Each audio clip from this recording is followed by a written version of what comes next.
Do you recognize the girl you abused? Jeez, Mabel is you! Somebody help me! The monitor beeped softly. Mabel did not look at the screen. She did not look at the chat. She looked at the man lying helpless on the hospital bed. The moment their eyes met, his breath caught. Because he remembered her. And in that instant, Daniel understood something terrifying. The girl whose life he destroyed now held his future in her hands. Years earlier, nobody would have believed this ending. Back then, Mabel was a quiet girl with soft eyes and big trust. Daniel was her best friend. Everyone knew them as the pair that never separated. They grew up on the same street, played under the same mango tree, and shared secrets children believed would last forever. Mrs. Ayo, Mabel's mother, trusted Daniel like his son. "Walk with Daniel," she would say. "He will protect you." Mabel believed that too. That belief was her first mistake. The day everything broke started like every other day. Daniel came over after school. The house was quiet. Mrs. Ayo had stepped out briefly. Mabel was solving homework questions when Daniel closed the door behind him. The sound was soft. Too soft. Mabel looked up and laughed nervously. "Why did you lock the door?" Daniel smiled, but it was not the smile she knew. That was the day Mabel learned the most painful lesson of her life. The people closest to you can hurt you the deepest. Afterward, Daniel leaned close and whispered words that chained her to silence. "No one will believe you. You will destroy your family. If you talk, I will deny everything." Mabel did not scream. She froze. And from that day, fear became her shadow. Daniel continued his life as if nothing happened. He joked, he laughed, he moved freely. Mabel shrank. She stopped trusting. She stopped smiling. At night, she replayed everything over and over, wishing she could erase herself from that moment.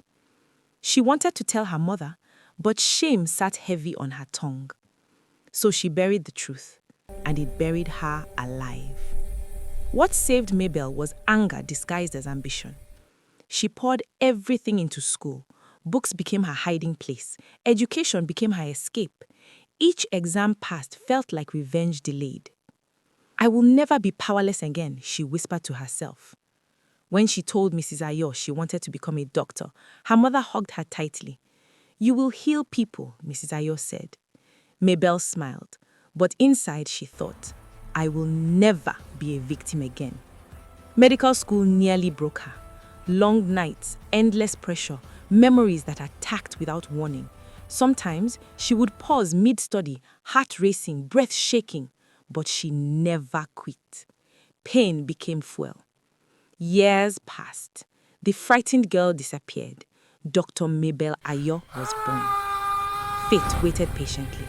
Then one rainy evening, it delivered Daniel back into her life. He arrived at the hospital after a serious accident, bleeding, weak, afraid. The nurse calmed Mabel. "Doctor, this case needs you."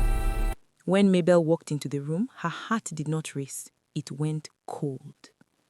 Daniel looked up and froze. Please forgive "Mabel," me! he whispered. I'm so Her face showed sorry! no emotion. "Yes," she said calmly. "I'm your doctor." Fear filled his eyes. The power had shifted. The boy who once controlled her silence now lay broken, begging with his eyes. He recognized her strength, and he was terrified. Daniel cried. He apologized. He blamed youth. He blamed ignorance. He begged for mercy. Mabel listened silently. Years ago, she begged too. No one listened. While performing the surgery to save Daniel, Mabel deliberately amputated his manhood as a revenge. Mabel performed it with steady hands and a steady heart. No anger, no hesitation, no cruelty. And claimed she needed to amputate it to save his life. That was justice wrapped in professionalism. Daniel survived, but the part of him that once abused her was gone forever. Afterward, Mabel sat alone. She expected satisfaction. She felt none. What she felt was relief. The past no longer chased her. It stood still, She finally spoke her truth to herself, to a therapist, to the world she once feared. And she healed.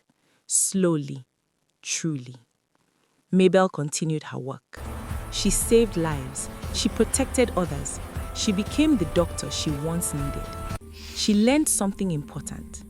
Revenge may feel powerful, but healing is stronger. Moral lesson: silence protects abusers, not victims. Power misused always returns, but true freedom comes from reclaiming your voice, choosing healing, and refusing to let pain decide who you become.